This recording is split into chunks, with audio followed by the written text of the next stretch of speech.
Mais pour le coup, Kittle, depuis son arrivée dans la ligue, j'adore ce joueur, j'adore le regarder jouer. Je suis en parfait désaccord avec les deux camarades. Maston Pater, excellent. S'il continue alors qu'il est taillé comme un tuteur à géranium en plus. Salut à tous et bienvenue dans un nouvel épisode du Front Office. On se retrouve aujourd'hui pour continuer les épisodes sur la draft et comment dire, l'aftermath de la draft, les petits récaps. Et on a déjà fait un ou deux épisodes en fonction de l'heure où vous écoutez cet épisode. J'ai un doute sur combien sont sortis à ce moment-là. Mais on en a déjà sorti au moins un sur les top et flops de la draft avec les scouts CFR. Et aujourd'hui, on va en refaire un et cette fois-ci, ce sera avec Ryan, le scout le plus connu de France. Non, jamais. Si. Ah si. Ryan Scoot, le Monsieur Fiche que Jérôme n'arrête pas de référencer à chaque fois qu'il parle d'un joueur. Donc, salut Ryan, comment tu vas ? Salut, ça va comment vous allez les mecs ? Tranquille, et on est aussi avec PA pour faire cet épisode. Salut PA. Salut Alex, bonjour à toutes et à tous. Ça va très bien. On va pouvoir débriefer quelques noms bien sympas qu'on a eu à la draft sur la semaine dernière. Ryan, t'avais déjà fait un épisode avec nous, vu que tu avais fait l'année dernière le débrief de la free agency et de l'off-season des Commanders, puisque tu es aussi fan des Commanders. Mais si tu veux te présenter pour ceux qui ne te connaissent pas, qui ne t'ont pas pu t'écouter râler sur certains podcasts de The Trick Play notamment, on te laisse te présenter. Donc tu l'as dit, je bosse maintenant depuis 3-4 ans avec The Trick Play podcast, donc podcast plutôt axé sur le college football.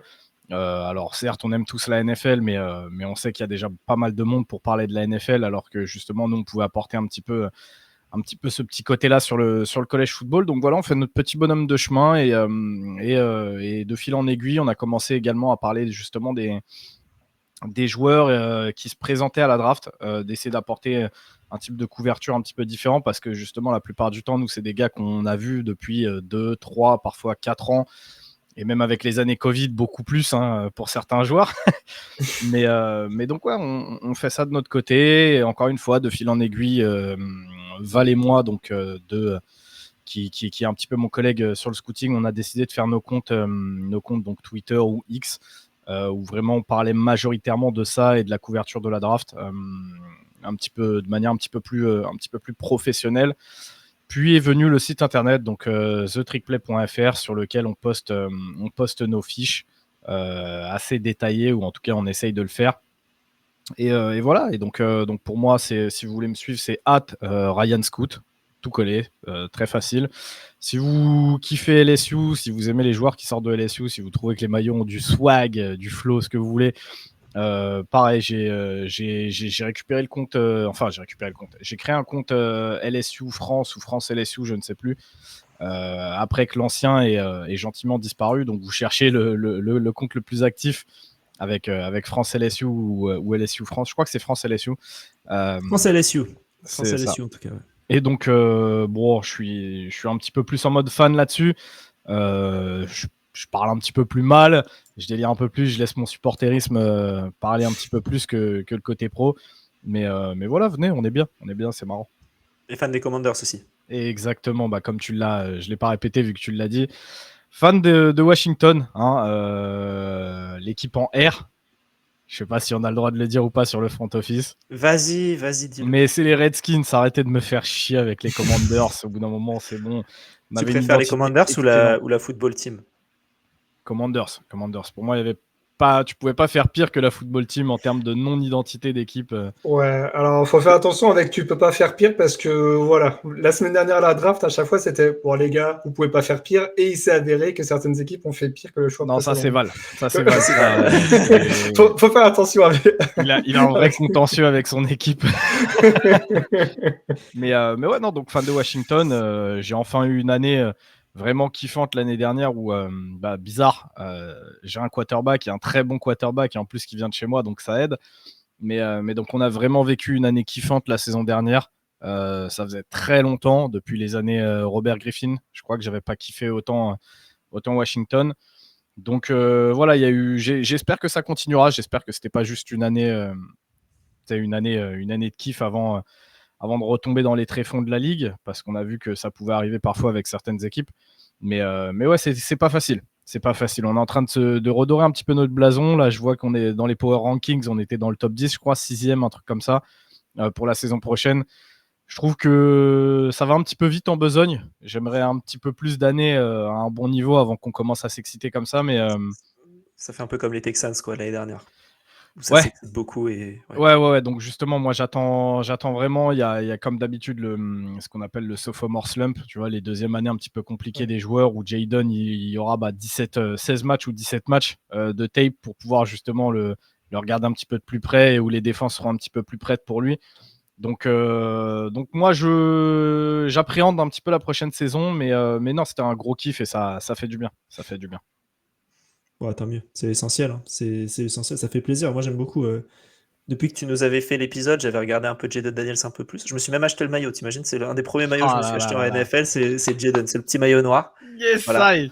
J'irai pas jusqu'à acheter un maillot de LSU, tranquille. Mais ça viendra. Il y a quelques années pour me convaincre. Pour l'instant, c'est que le premier pas. Un jour, tu tomberas amoureux d'un prospect encore plus et tu te diras, allez, tu sais quoi, fuck it. On verra. Hein. le prospect que j'aime, il n'a pas été drafté. Donc, on aura le temps d'en parler. Je poserai la question est-ce que c'est pas un gros scandale, mais c'est pas grave. C'est comme ça. Aujourd'hui, pour cet épisode, on va te demander ton avis un peu sur la draft, un peu aussi ton avis sur celle des Commanders. Comme ça, si tu as envie d'en parler un peu, n'hésite pas. Plus gros reach, celui qui va faire une grosse carrière, un pick que toi t'aimes et que t'aimes pas. On va parler de la chute, de la grosse chute du QB Legendary et un peu avoir ton avis là-dessus. Et un peu des trades. Et si tu as envie de parler de LSU, on te laissera des petits moyens sur des petits mots pour parler d'LSU. Donc déjà, avant ça, PA, on n'a pas eu ton avis, toi, global, il me semble. On en a fait un peu avant de laisser la main à Ryan pour le laisser un peu reprendre de la salive et de la parole. Mais toi, PA, qu'est-ce que tu as pensé de cette draft de manière générale? Très plaisante parce qu'on l'avait pas mal évoqué, mais il y avait grosso modo 10 prospects qui ressortaient sur les 10 premiers pics de draft, sur le premier tour, encore avec la petite surprise avec les Bears. Et en fait, on avait l'impression que tous les joueurs étaient un peu interchangeables, c'est-à-dire qu'un joueur qui pouvait être pick en 12 pouvait très bien être pick au deuxième tour et personne n'aurait été choqué. Et je trouvais que ça donnait une vraie incertitude à cette draft. Et en plus, les équipes, je trouve, ont bien joué le jeu aussi pour nous réveiller. Genre en fin de premier tour, tu vois, ça a commencé à s'exciter avec des gros trades avec les Giants et les Falcons qui sont remontés, alors que d'habitude, c'est là où nous, Européens, on commence un peu à s'endormir parce qu'il est déjà 4h ou 5h du mat, on commence un peu à s'empaffer, puis il ne se passe pas grand-chose parce que c'est des très fortes équipes et c'est à peu près sur quel joueur ou sur quel profil ils vont partir. Et là, je trouvais que non, ça a bien bougé sur le premier tour et même sur les 2 jours après. Franchement, je ne me suis pas du tout ennuyé. Là où l'année dernière, il y a eu des moments un petit peu plus de creux, on va dire. Mais là, c'était vraiment fun, quoi. Vraiment très fun. Qu'est-ce que tu en penses, toi, Ryan? Même en tant que toi, fan des Commanders, ou t'as-tu attendre la fin de la première nuit pour avoir de l'activité? Ouais, c'était un petit peu rare, mais on s'y fait. On s'y couché à 2 heures. Hein. Non, malheureusement, non. Tu le sais très bien qu'avec les lives, non, mais c'était rare justement de voir Washington pique aussi bas. Maintenant, on s'y fait. En fait, ce que je me dis, c'est aussi que c'est la rançon du succès.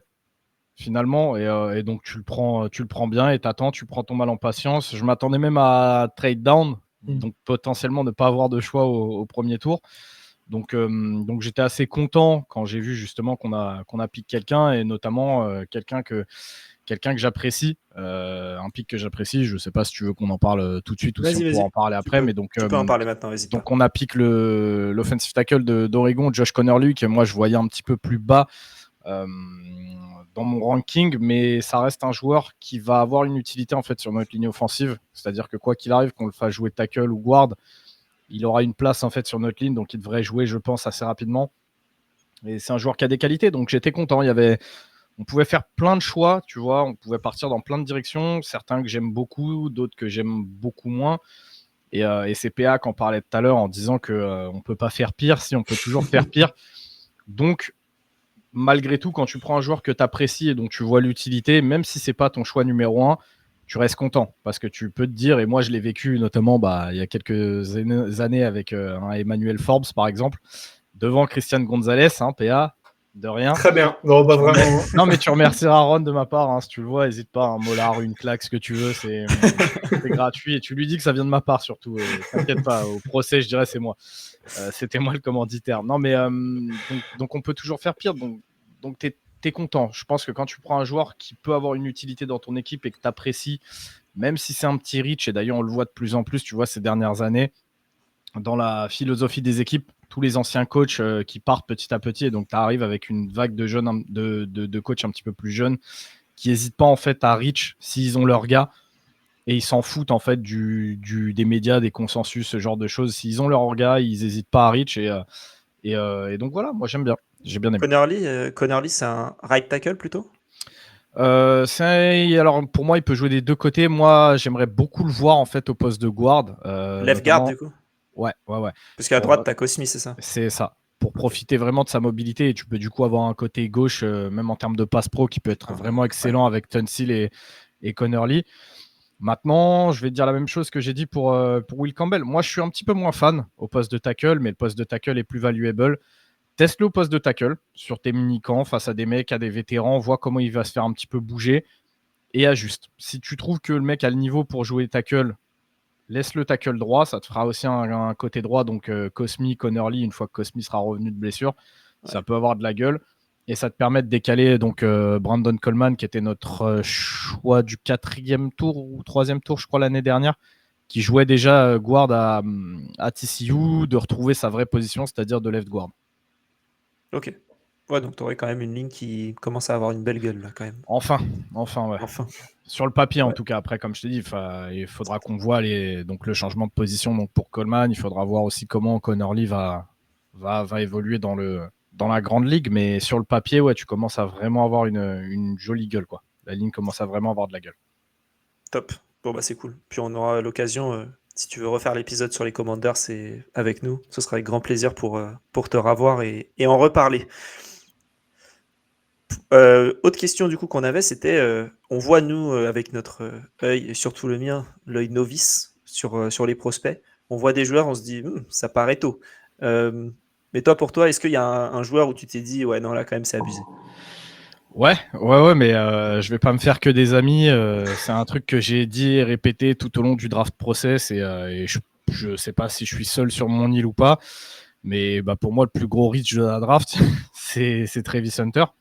C'est Travis Hunter. Je vois ce que les gens voient chez lui, mais moi, je ne suis pas convaincu. On en a beaucoup parlé. Pour moi, à l'instant T, tu as vraiment un plafond de receveur numéro 2 d'une équipe et cornerback numéro 2. Il y a beaucoup de travail à faire avec lui. Je trouve que Deion Sanders a énormément fait de mal à son développement en le faisant jouer justement sur les deux positions en full-time, parce que ça ne lui a pas permis d'avoir autant de reps à l'entraînement pour vraiment pour master une position, tu vois, pour devenir excellent sur une position. Il y avait une vidéo d'ailleurs assez drôle de Steve Smith qui était allé voir le Pro Day de Colorado et qui le disait justement qu'en NFL, tu étais payé quand tu devenais un master dans ton craft, quand tu devenais vraiment un des meilleurs sur une chose, tu vois, quand tu devenais vraiment excellent. C'est ça que cherchent les mecs en NFL, et pas avoir un jack of all trades. C'est un mec qui est bon partout mais excellent nulle part. Et donc pour moi, le gros reach de la draft, c'est qu'on va dire, mais il fait partie des 3 meilleurs joueurs de la draft avec Travis Hunter. C'est que, au vu de son niveau et des potentielles limitations que tu peux avoir avec lui sur ses premières années, jamais je vais le chercher top 5 de draft, en fait, ce mec-là. Donc du coup, c'était un peu une question que j'avais plus tard, mais j'imagine que quand tu as vu Jacksonville monter et lâcher notamment un premier tour l'année prochaine pour Travis Hunter, si c'était pour Abdul Carter, je pense que tu te serais dit différemment, mais quand tu as vu que c'était pour Hunter, est-ce que tu t'es dit, mais qu'est-ce qu'ils foutent? Honnêtement, oui. Après, même pour Carter, je l'aurais peut-être un petit peu plus entendu. Tu vois, parce que vraiment, moi, je suis pour le coup, j'aime énormément ce qu'apporte Abdul Carter. Ouais, c'était ce que je disais, justement, c'était Carter pour qu'ils avaient chopé en montant, parce qu'ils auraient pu l'avoir en 5. Là, il y aurait peut-être pu Je l'aurais peut-être un petit peu plus compris. Maintenant, le fait de lâcher un premier tour de l'année prochaine, ça me paraît très cher. En fait, si tu veux un petit peu ma philosophie de draft, je suis très partisan d'une philosophie à la Ravens. C'est-à-dire, tu as une place dans la draft, à moins que vraiment tu sois amoureux d'un joueur, et que quand je dis amoureux, c'est vraiment tu sois prêt à lâcher la baraque pour lui. Tu bouges pas. vois ce qui tombe à toi et fais au mieux avec ce que tu as, en fait, parce que le problème, c'est que Jacksonville, il y a du talent à certaines positions, mais tu as aussi beaucoup de besoins. Et en fait, sur le premier tour, tu sais que c'est souvent là que tu as des positions prime, des positions un petit peu star. Rien ne dit qu'en fait, ils n'auront pas un gros nid de l'année prochaine sur une position star. Et donc, je pense là à un truc con, hein, mais tu viens de le dire, Edge avec un Abdul Carter ou cornerback, tu vois. En fait, potentiellement, l'année prochaine, ou allez, soyons fous, Trevor Lawrence qui continue en fait à pas faire le job. Après, moi, je l'aime beaucoup, tu vois. Mais tu peux le comprendre, tu as un nouveau coaching staff, tu as un nouveau GM, et qu'en fait, il décide de se débarrasser de Trevor Lawrence. Je suis pas sûr que tu sois en capacité d'aller retrouver ton premier pic de l'année prochaine avec un Trevor Lawrence actuellement. Donc ça, c'est des trucs qu'il faut jauger. Ils ont choisi de monter, d'accord, mais du coup, pour Travis Hunter, franchement, je vois pas l'upgrade massif que tu apportes à ton effectif parce que, encore une fois, au receveur, tu as Brian Thomas, qui a déjà ce rôle de numéro 1, et qu'en cornerback, j'ai beaucoup de mal à voir Travis Hunter sous 2 ans devenir un shutdown corner comme peut l'être un Stingley ou comme aurait pu l'être un Sauce Gardner sur ses premières années, tu vois. Ma question du coup que j'ai pour toi, c'est s'il y avait un poste pendant son développement qu'il aurait pu master et devenir top, ça aurait été plutôt receveur ou plutôt corner? Moi, cornerback. Ouais. Pour moi, il y avait moins. En fait, c'est pareil. C'est peut-être moins star la position de corner parce que quand tu es très bon, tu te fais pas target. Ouais, voilà. Ouais. Mais pour moi, il avait un petit peu plus d'avance sur son développement en tant que cornerback. Il y a plus de travail en fait pour le développer au poste de receveur. En termes de route, il a énormément de travail à faire. Alors qu'au poste de corner, il était déjà vraiment excellent en zone. Donc en fait, tu pouvais vraiment te concentrer que sur son développement en man coverage. Et il y a quelque chose que j'adore, c'est aussi sa capacité à track la balle et à catch. En fait, il a de très bonnes mains pour un corner, c'est-à-dire que même si tu as envie de le tester, le mec va être capable de te faire des turnovers. Et en fait, potentiellement, pourrait devenir ce shutdown corner si tu réussis à le développer en couverture d'homme à homme. Moi, c'est le choix que j'aurais fait. Je préfère me dire, j'ai un mec qui est capable de m'effacer une moitié de terrain, tu vois. Et ensuite, du coup, tu peux te concentrer à défendre sur l'autre moitié du terrain plutôt qu'un receveur. Receveur, on voit que tu en as des excellents qui sortent chaque année, des mecs qui sont capables de produire chaque année, même dans des petites facs. Et justement, on va reparler un petit peu de Brian Thomas. Rappelle-toi l'année dernière, quand on était là à crier à tout le monde que potentiellement le meilleur receveur à LSU, c'était Brian Thomas, mais que c'est pas lui qui avait le plus grand nombre de targets. Et le mec arrive en NFL, fait une première grosse saison, il éclate tout et en fait les gens se réveillent. Mais en fait, tu as plein de receveurs comme ça dans plein d'équipes et qui sortent chaque année, alors que trouver vraiment ta pépite au poste de cornerback, c'est souvent très compliqué.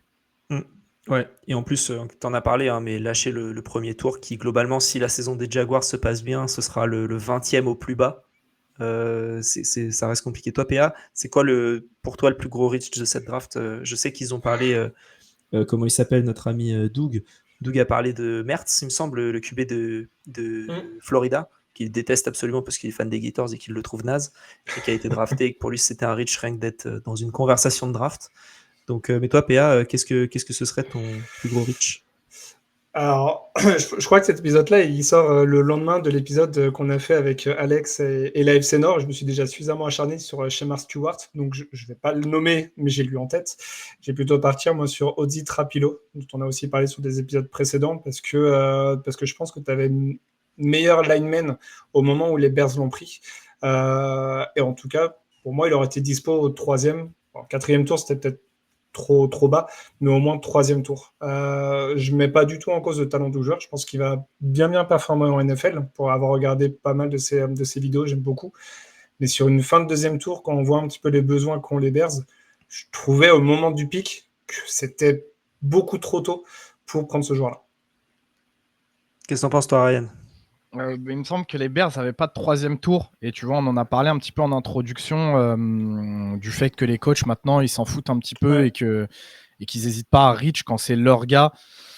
En sachant peut-être qu'eux-mêmes avaient une valeur de 3e tour sur lui. Mais vu que, comme tu l'as dit, Trapilo, je pense qu'il n'aurait pas été là au 4e. En fait, tant pis, fuck. Tu vois, c'est ce que je disais. Tu vas chercher ton gars. Mais je suis d'accord avec toi. Hein, quand je vois Trapilo sortir, il y a encore beaucoup de taf à faire avec Trapilo. Et même moi, ça me paraissait un petit peu haut, et pourtant, j'aime beaucoup aussi ce qu'il apporte. Mais maintenant, c'est comme ça, en fait. Tu vois, on l'avait rapidement évoqué pendant le live, où vraiment on a vu ce shift des mentalités s'opérer là, ces dernières saisons, où en fait, il y a quelques années, je te dirais 2015, 2020, le deuxième jour, tu voyais énormément de drafts au RAS par rapport aux capacités athlétiques, où en fait les mecs allaient chercher ça sur le deuxième jour. C'est les Packers qui font ça au premier maintenant. Ouais. Maintenant, ça a shifté un petit peu. Les équipes vont chercher le RAS plutôt sur le troisième jour, mais par contre, sur le deuxième jour, ils vont chercher leur gars, tu vois. Et du coup, des fois, tu as des reaches de zinzin au deuxième jour. Mais c'est comme ça, tu vois. Donc non, je suis d'accord avec Trapilo. Maintenant, comme je t'ai dit, il faut prendre tout en compte et voir que, ouais, effectivement, ils n'avaient pas de troisième de pic au troisième tour, ouais. ce qui peut aussi l'expliquer. Et tu vois, après, ils avaient Non, en fait, ils avaient un troisième pick sur le deuxième tour. Ils en avaient 3. Et en fait, chez Mark Turner, je vois pas trop l'apport qu'il pourrait avoir au sein des Bears à ce moment-là. Je pense que tu avais d'autres defensive tackle plus loin dans la draft au 4e, 5e tour. Et donc, en fait, tu prends un autre joueur avec le pick 24 à la place de Trapilo, qui, je pense, aurait été dispo en 30. Peut-être que je me trompe, parce que je suis pas dans les boards des autres équipes. Peut-être que, par exemple, les Lions qui piquaient juste derrière les Bears, eux, ils auraient été intéressés par Trapilo. Et je pense qu'ils auraient pu considérer un autre poste. Prendre un exemple d'un mec des Commanders, Trey Amos. Je pense que ça n'aurait pas été dégueu avec les Bears pour aller en complément de l'autre corner qui est vraiment excellent. J'ai plus son nom là maintenant, mais voilà. Et de faire en fait un backfield défensif beaucoup moins perméable que ça a pu être l'année dernière, qui était déjà plutôt belle force des Bears, mais tu vois, de considérer une force quand on a déjà une bien établie, et de remettre encore un joueur encore bien performant. Et pour moi, Trapilo était dispo en 30, donc prendre un autre joueur peut-être avec un impact beaucoup plus immédiat qu'un Shemar Turner avec le pick 30. C'est juste ça, en fait, mon biais par rapport aux Bears, mais je rejoins complètement Ryan, et c'était mon propos pendant les 3 jours de draft et pendant les bilans qu'on fait avec Alex. Le reach, oui, on peut considérer un reach, mais effectivement, si tu penses qu'il n'est pas dispo avec ton prochain pick de draft, moi, à ce moment-là, ça ne me dérange absolument pas. Je ne considère pas ça comme un reach et je suis complètement d'accord avec Ryan là-dessus. Donc, ton gros reach, c'est pas forcément un reach. C'est parce que c'est chez Mark Stewart. Mon gros reach. Ok. Tu veux en parler un peu plus du coup de chez Mark pour ceux qui écoutent que cet épisode? Ouais, et sincèrement, écoutez l'épisode précédent parce que pendant 5 minutes, je pense que j'ai fait un monologue, ça a été un énorme tunnel pour Alex. Mais en fait, c'est juste que je comprends pas parce que les Bengals partent encore sur un mec qui est athlétiquement, il est extraordinaire. Super, vous avez fait la même chose il y a 1 an ou 2 ans et tu vois que le mec il performe pas du tout et tu recommences encore ta connerie. J'en ai marre en fait un peu de ces front office qui continuent année après année à faire des conneries comme ça alors que tu as vraiment une super attaque qui fait saliver toute la ligue. Même ceux qui ne sont pas supporters des Bengals, ils regardent un petit peu les highlights au moins offensifs parce qu'ils disent putain, mais c'est tellement beau à voir. Et derrière, tu n'arrives pas à mettre une défense en place, un pass rush en place. Heureusement, très sincèrement, qu'ils ont Trent Hendrickson et je pense qu'ils vont le garder dans l'effectif parce que sinon, il n'y a plus du tout de pass rush. Il finit sa saison avec 5 sacs. Mais il tente en plus, il tente défensivement avec des choix hauts, mais ça ne fonctionne pas. À un moment donné, remets en question peut-être les choix que tu fais ou les profils que tu prends. Essaye de prendre un mec un peu plus safe. Et c'est ce que je disais dans le bilan avec Alex. Tu avec des mecs plus safe, peut-être avec un plafond moins élevé que ce que pourrait avoir Stewart. Et encore, je mets ça avec des très gros guillemets, mais tu prends un X Courton. Je mets McGreen de côté parce que problème extra sportif, et je peux entendre que certaines équipes aient la crainte par rapport à ce profil-là. Mais un James Pierce, parce que c'était plus problème comportemental. Enfin, l'un de ces deux, pour moi, c'était un upgrade immédiat pour les Bengals. Et les Bengals, je suis désolé, mais ils sont en win now, en fait. Ils ne peuvent pas attendre 4 ans à développer des joueurs, et c'est ça qui m'embête énormément. Après, peut-être que chez Mark Stewart, effectivement, il va faire une super carrière qui va tout exploser, mais je ne suis pas persuadé qu'en 2025, il explose tout. Et c'est ça qui m'embête dans ce choix. Qu'est-ce que tu en penses, Ryan? Écoute, chez Mark Stewart, pareil, c'est un cas qui fait vachement débat parce que il a des capacités athlétiques extraordinaires et moi je trouve quand même que sur le terrain, en fait, t'as vraiment 2 équipes. T'as l'équipe qui te parle que de ses capacités athlétiques en te disant ouais, il va se développer, c'est un futur Myles Garrett. Je suis pas d'accord. Et en fait, du coup, t'as l'autre équipe qui justement lui tape un peu sur la gueule alors que pourtant c'est un joueur qui est excellent. Moi, je l'ai dit, il est pas loin d'avoir des qualités élites en termes de run stop. Vraiment sur sa capacité à défendre la course, il est excellent. Et en fait, le problème, c'est qu'on n'en parle quasiment pas de cette qualité, puisque en fait, tu as soit les mecs qui défendent son RAS, soit les mecs qui lui tapent dessus en disant que ça sera jamais un grand pass rusher, et qu'on oublie en fait le très bon joueur que ça peut être s'il est mis dans les bonnes conditions et dans le bon système. Et le problème, c'est que, comme je l'ai dit moi aussi pendant le live, c'est que les Bengals, ils m'emmerdent à faire toujours des choix à la con. C'est que tu as besoin d'un autre pass rusher, ne serait-ce que pour libérer encore plus Trey Hendrickson et lui permettre d'être encore plus létal, et du coup de pouvoir aider aussi ton secondary qui a chié, désolé, mais c'est la vérité, parce que là encore, ils ont pris des profils polyvalents, et tu n'as que des profils polyvalents, mais tu n'as aucun très bon et mec excellent. Et en fait, tu continues à faire des choix à la Myles Murphy, parce que là, c'est lui que je cite, et j'en avais déjà parlé à l'époque en disant que pour moi, c'était pas le meilleur des pass rushers, et que voilà, il avait d'autres qualités à mettre en avant. Shocker, mais 2 ans après, on voit que c'est toujours pas un pass rusher, même s'il a été gêné par une grosse blessure. Et en fait, là, tu te retrouves avec un schéma Stewart, c'est pareil. C'est le même délire. Il va falloir vraiment tout faire au niveau de son pass rush. Alors, s'il réussit, tant mieux, hein, on criera au génie. Mais en fait, s'il réussit pas, encore une fois, tu auras niqué des années de Joe Burrow, de Ja'Marr Chase, et potentiellement, tu vas te séparer au bout d'un moment de ton head coach qui pourtant réussit à faire briller cette offense. Et peut-être que tu ne retrouveras pas un head coach de très bonne qualité. En fait, c'est comme ça que tu enterres des équipes qui pourtant partaient sur une bonne dynamique. Faut pas oublier qu'il y a quelques années, les Bengals, c'était Super Bowl. Et en fait, là, tu perds des éléments. Là, tu as perdu un mec, on ne se rend pas bien compte, mais je pense que la perte de Jermaine Pratt va leur faire très mal, parce que, mine de rien, c'était un sacré linebacker.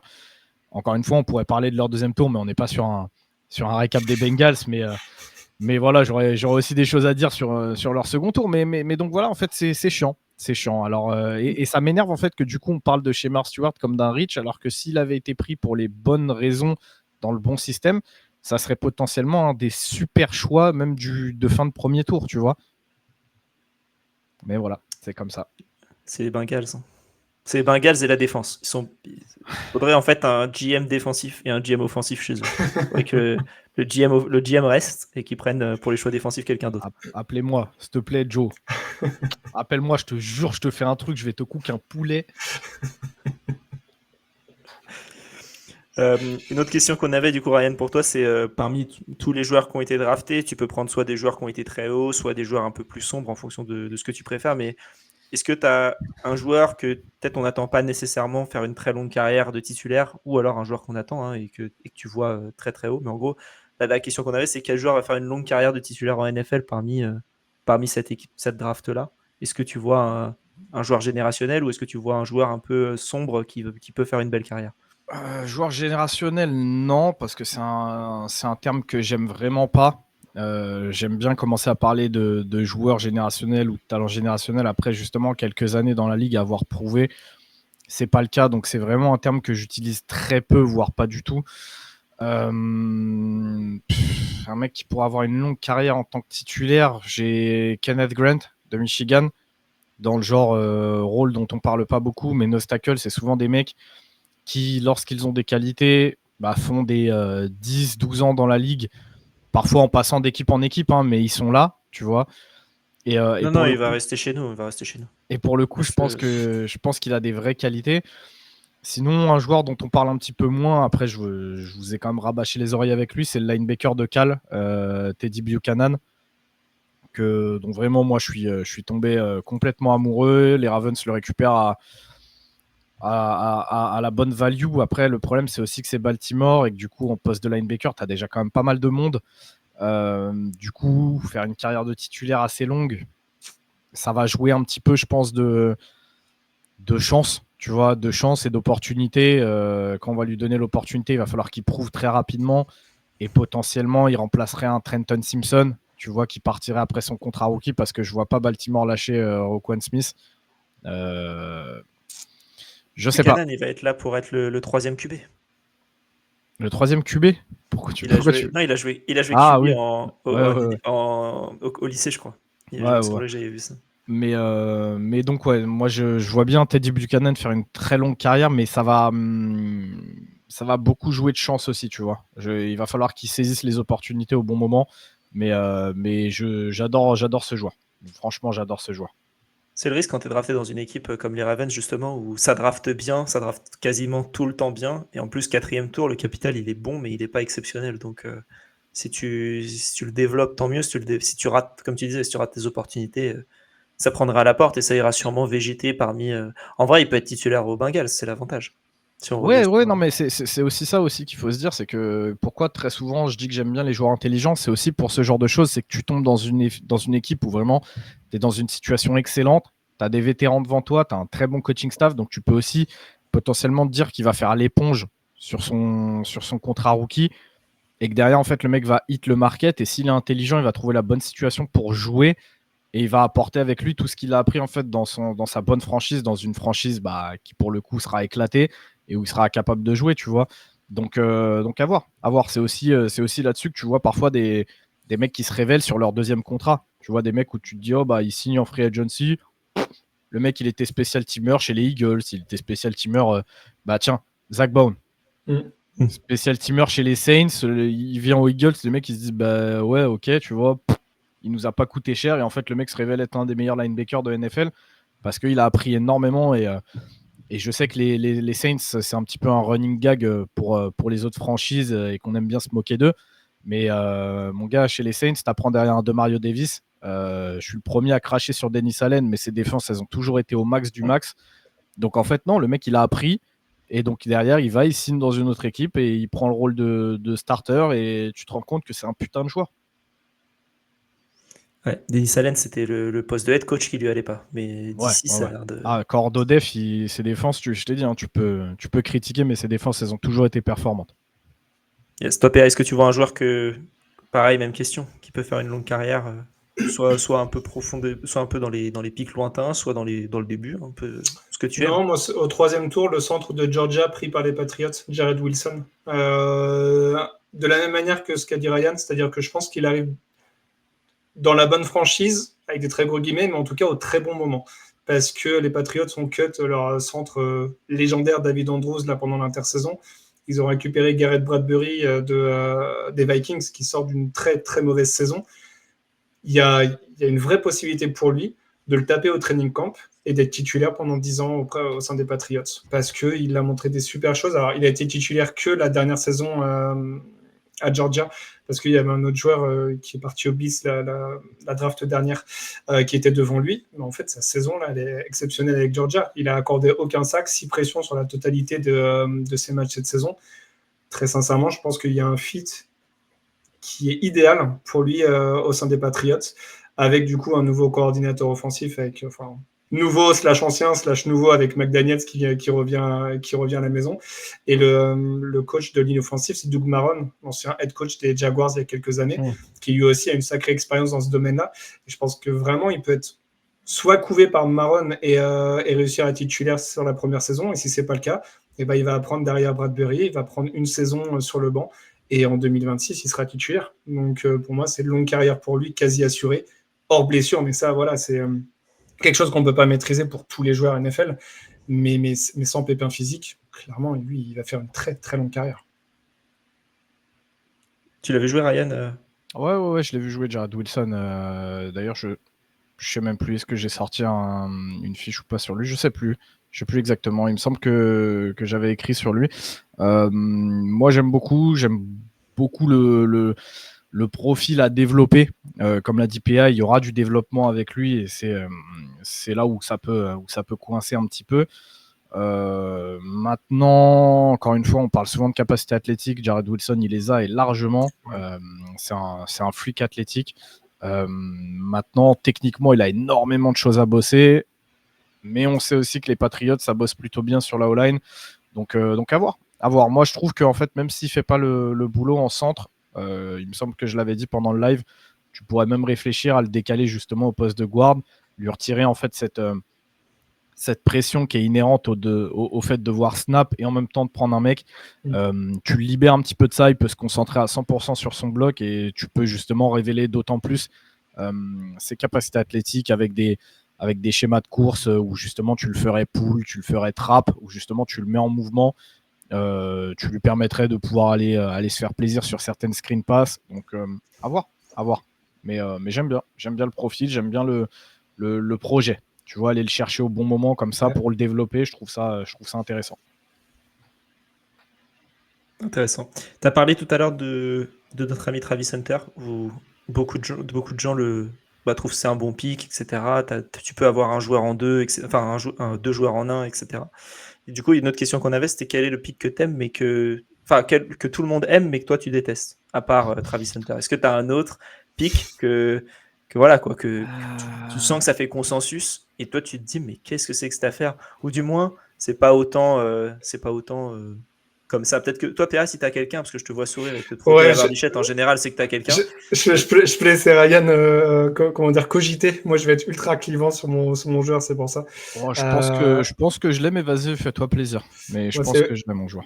c'est Will Johnson, le cornerback de Michigan. Alors, pas du tout sur le talent du joueur, mais parce que sa blessure, vraiment, ça pose vraiment question. Il y a des reports qui sont sortis qui sont quand même extrêmement négatifs sur la blessure qu'il a pu avoir, et certains reports disent même que c'est quasiment impossible pour un joueur de revenir et jouer au football américain à ce niveau-là. Vraiment, C'était quoi sa blessure, du coup c'est une blessure au genou, mais un truc vraiment très, très particulier. Et je sais pas, ça me laisse vraiment perplexe. Et en fait, ça fait doublon aussi parce que c'est aussi la draft des Cardinals parce qu'ils ont pris Will Johnson, ils ont pris aussi Denzel Burke au 5e tour. Et en fait, je crois en aucun des deux joueurs pour différentes raisons. Burke pour son niveau, mais Johnson par rapport à ses soucis médicaux et s'il est descendu aussi bas.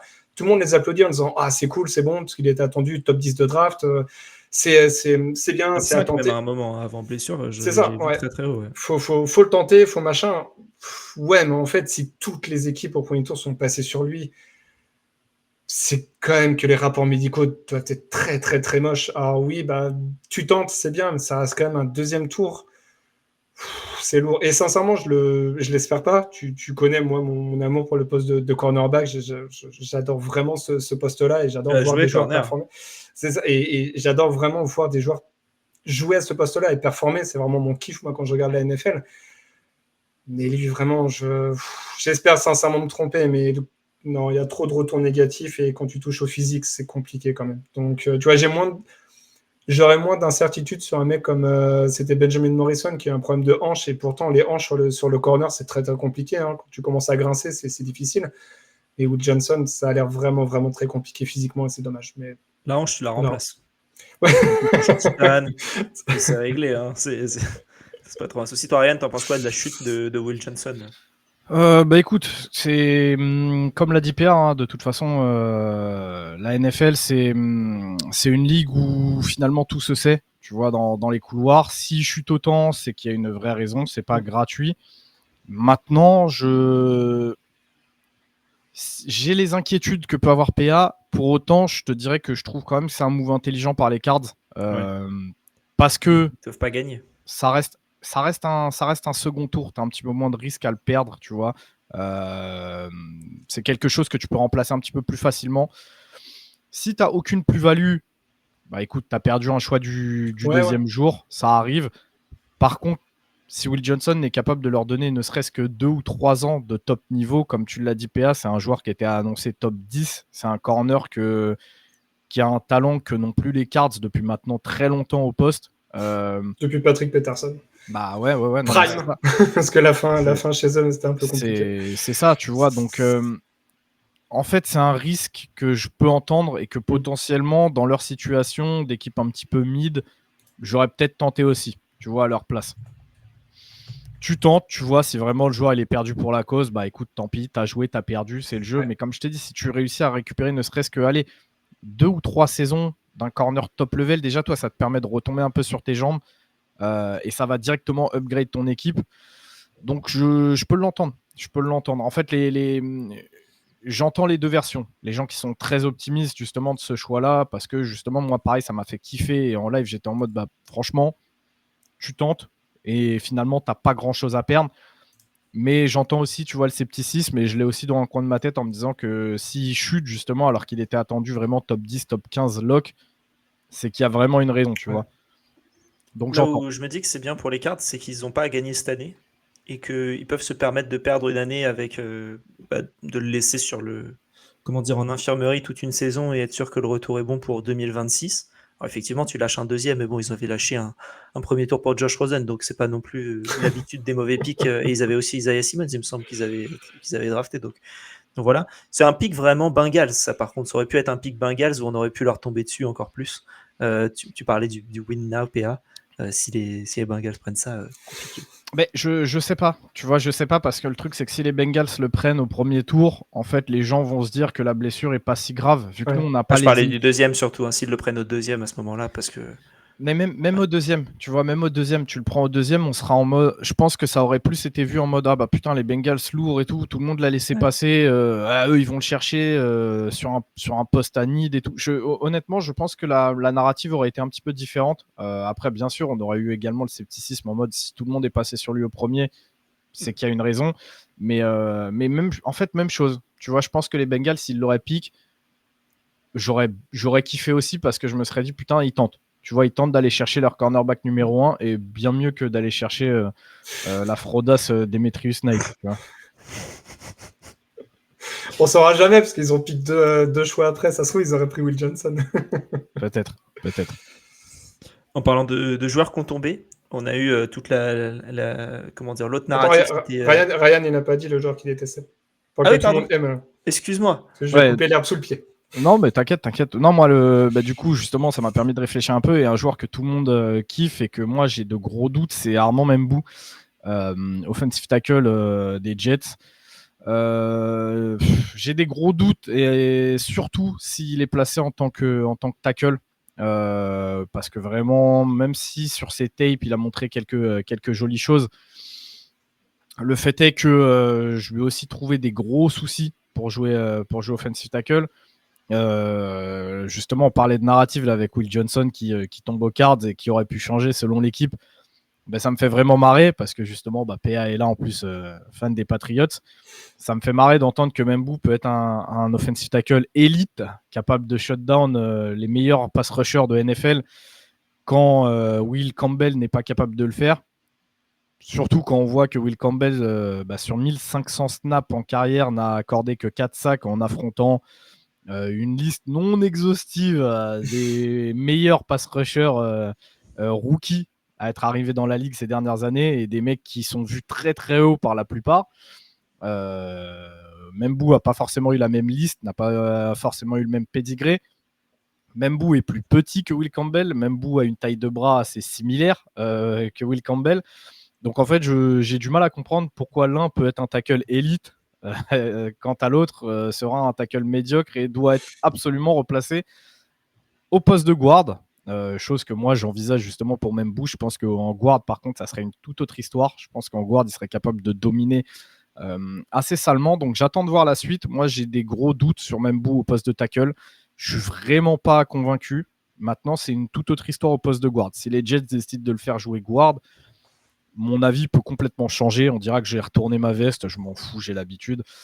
C'est quelque chose que je dis depuis le day one sur Membou et donc je continuerai à le dire. J'espère que les Jets le feront jouer en guard et j'espère le voir dominer en NFL.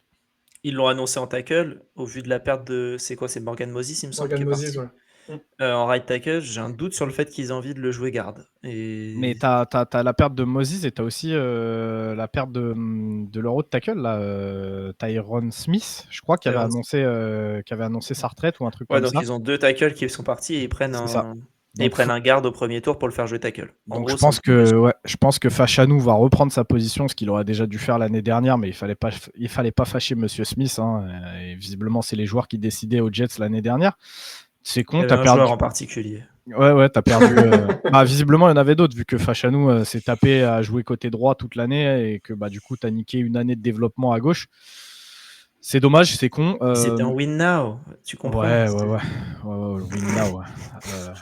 Enfin bref, me lance pas là-dessus. Après, on va encore dire que je déteste les Jets. Alors oui, je vous aime pas, j'aime pas trop votre franchise, mais je vous souhaite quand même que le meilleur. Mais voilà, donc je pense que Fachanou va reprendre son poste à droite et que du coup ça va au moins essayer Membou en tackle à droite, mais pour moi ça serait assez idiot, je vais pas te mentir. Tu vois, il y a des joueurs sur qui je te le disais, j'aimerais bien les tester en tackle avant de les décaler en guard. Je pense que Membou c'est là en fait, c'est là comme le nez au milieu de la figure. C'est pareil que j'ai la même sensation que j'avais avec Ekwonu à l'époque, c'est putain mais mets-le tout de suite en guard, développe-le directement en guard parce que dès son année rookie en fait il pourrait être ultra impactant. Parce que là, en garde, ils ont Alijah Vera Tucker, il me semble. en Ouais. right guard, si mes souvenirs sont bons. Ouais, Et à et gauche, ils ont quoi? John Simpson des Ravens. Donc les deux postes sont à peu près pris. Alors que Hmm. tackle, t'as un vrai besoin. Ouais, c'est compliqué, ouais. Ok. Ouais. Ah ouais. Sinon, tu mets Vera Tucker en tackle et puis voilà. Comme ça, tu Moi, changes tout. Je mettrais Vera Tucker sur le banc surtout, mais bon, après, c'est que mon avis. Hein. Ouais, mais sur l'extrémité du banc, du coup, à droite. Donc, Ah ouais, si tu veux. tackle droit du banc.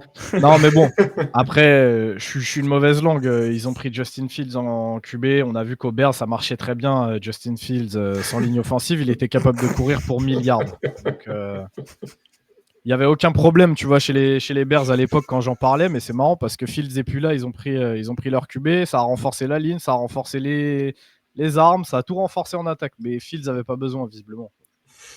Non, Fields, il avait pas besoin du tout. Non, pas Bien besoin. connu. C'est lui qui était Oui. nul. Enfin, bref. Oui, Allez. parce qu'il courait trop. Il Ouais. laissait pas le temps Ouais. de faire les choses. Voyons.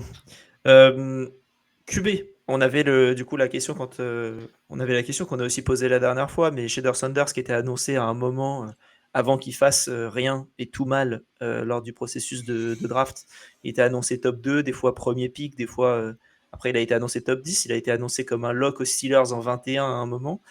Et puis au final, il a été chopé au 5e tour par les Browns, après avoir pris un autre QB quelques pics ou le pic d'avant.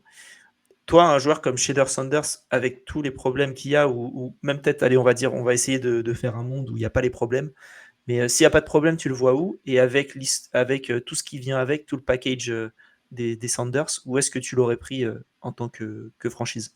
Si tu as un besoin de QB, évidemment. Pour moi, il y a une vraie différence sur les deux scénarios. Donc, tu as bien fait de le rappeler, étant donné que moi, avec ma mentalité, avec ma personnalité, tu me le donnes avec tout ce qu'il y a autour, tout le cirque médiatique, je le pique pas. Donc, pour moi, il est UDFA. C'est mon évaluation. Ouais, à bien moi, sûr, bien hein. sûr. Même si j'ai besoin de QB ou quoi, je veux pas de tout ça, en fait. Autour, je veux pas de cette distraction, je veux pas d'un truc qui potentiellement va détruire le vestiaire que j'aurais déjà construit. Tout ça, j'en veux pas. Donc, chez moi, je lui donne un rank du DFA. Maintenant, si tu me parles juste du talent, si tu m'effaces tout ça, que tu me parles vraiment que du joueur, pour moi, c'est la représentation parfaite des extrêmes américains, dans le sens où il n'a jamais été un top 3 au poste de QB, il n'a jamais été un top 5 lock, jamais, même après avoir montré des très belles choses à Colorado. Et à l'inverse, si tu parles juste de son talent, il ne vaut pas un 5e tour, il vaut un petit peu au-dessus. Ça a été un débat avec Val où souvent lui et moi on n'a pas les mêmes avis là-dessus. Je pense qu'en day 2, donc au deuxième jour, moi je l'aurais mis plutôt tour 3. Pour moi la value elle est excellente. Maintenant tu prends aussi la position value au poste de quarterback. Allez vas-y, tu vas le chercher au deuxième, je peux l'entendre. C'est quelque chose que j'avais dit à Kevin, donc Kevin qui fait partie de The Trick Play et qui est fan d'Oregon, donc qui est assez agressif, assez véhément envers Colorado. Mais je lui ai dit déjà l'année dernière, je reste persuadé que Shedeur, c'est un gamin, si tu le sors de son cocon, si tu le sors de vraiment toute cette toxicité ambiante, je pense qu'il y a moyen d'en faire quelque chose. Je pense que ce serait un gamin coachable. C'est un mec qui aime ça être bon, qui aime ça briller. Donc je pense vraiment que si tu le retires vraiment de tout ce côté toxique et j'englobe pas que la famille Sanders, hein, j'englobe tout, c'est-à-dire les médias pro-afro-américains qui le vendent comme le retour du Messi, comme les médias mainstream qui le vendent comme étant un quarterback legendary. Vraiment tout ça, si tu l'effaces, je reste persuadé qu'avec quelques années de coaching, tu peux avoir un bon quarterback NFL. Peut-être pas excellent, mais un bon. Tu vois, je te dis un truc con, un Sam Darnold, j'allais dire Geno Smith, mais c'est compliqué parce que les gens le surévaluent un petit peu avec son retour. Mais en gros, ce qu'il est capable de t'apporter, tu vois, c'est un quarterback solide, un mec que tu as en jeu et que tu te dis, bon, c'est peut-être pas lui qui me fera gagner le match, mais il me le fera pas perdre. Et finalement, ce genre de gars-là, si tu lui mets l'effectif autour, il est capable de t'emmener assez loin, tu vois. Moi, je trouve vraiment que Shedeur, c'est un énorme gâchis, mais que voilà, c'est malheureux. Il s'est retrouvé, il est né en fait dans la bonne famille, parce que sans ça, il serait jamais arrivé là où il est. Mais en même temps, il est né dans la mauvaise famille, parce que à côté de ça, tu as tout le cirque qu'il y a autour. Et voilà, je trouve ça dommage, en fait. Tu vois, passer le day 2, là, quand il est passé le 3e tour, j'ai commencé à me dire, ah, putain, franchement, le pauvre, quand même, c'est pas forcément mérité. Je dis ça, le mec, littéralement 40 minutes plus tard, je le vois, il est en live Instagram en train de rapper. Putain, c'est pas sérieux, en fait. C'est pas sérieux. Envie de route pour lui, mais tu peux pas en fait. C'est compliqué, je trouve. Il donne le bâton, il donne beaucoup de bâtons pour se faire battre. Mais oui. On rappelle les QB qui ont été pris avant lui. Du coup, il y a eu Cam Ward au premier tour, Jackson Dart aussi au premier tour, Tyler Shaw en pick 40, peut-être on va en parler juste après de Tyler Shaw. Jalen Milroe au troisième tour, Dylan Gabriel aussi. Du coup, les Browns ont pris Dylan Gabriel, et là où tu te dis que c'est sûrement un pick du propriétaire d'avoir pris Shader et pas un pick des GM parce qu'ils avaient chopé leur quarterback. Du coup, Shader ensuite, Kyle McCord à Philadelphie, Will Howard aux Steelers, Riley Leonard aux Colts, Graham Mertz pour le plus grand plaisir de Doug, Cam Miller aux Raiders, Curtis Rook, Quinn Ewers, et puis voilà, Quinn Ewers qui tombe assez bas chez nous, on verra ce que ça donne. Mais ouais, Shader assez compliqué. Toi, PA, tu l'aurais pris au pick 4 chez les Patriots parce que ça remplacerait la fraude de Drake May. C'est bien ce que tu penses. Oui, et puis échanger Drake May contre un 7e tour parce qu'il ne vaut pas plus de toute façon. Tu sais qu'il y avait des médias en disant ouais, les Patriots, ils sont amoureux de la famille Sanders, donc du coup, ils vont prendre Dion en head coach et ils vont prendre Shader en quarterback. Ouais, les gars, je pense qu'il y a eu un moment donné pendant l'intersaison, c'était un peu trop long. Mais. Alors désolé PA, hein, tu vas peut-être mal le prendre, hein, mais bon, faut pas oublier qu'il y a quelques années, il y avait un souci de culture aux Pats. Hein. Vous étiez à 2 doigts de pas signer un des pass rushers qui vous a fait beaucoup de bien ces dernières années pour ça. Alors quand on parle de culture, je t'avoue que Shader et la famille Sanders, bon. Mais oui, tout le monde a des casseroles. Mais ouais, j'ai pas trop aimé comment ça s'est déroulé pour lui, et en même temps je rejoins Yann, tu vois, j'avais même pas l'info du live Instagram où il commençait à rapper. Moi j'ai juste vu la pool party qu'il a pu faire quand il était drafté, et le mec, en fait, t'as l'impression qu'il comprend pas ce qui s'est passé en fait, et c'est un peu embêtant. C'est que il y a malgré tout une possibilité de lui remettre la tête à l'endroit, mais il y a tellement de travail à faire, de chemin à faire avec lui, que je comprends sincèrement que 31 équipes n'en voulaient pas. Je te rejoins par contre sur ce que tu as dit, Alex. Ça donne vraiment l'impression que c'est un pic du propriétaire.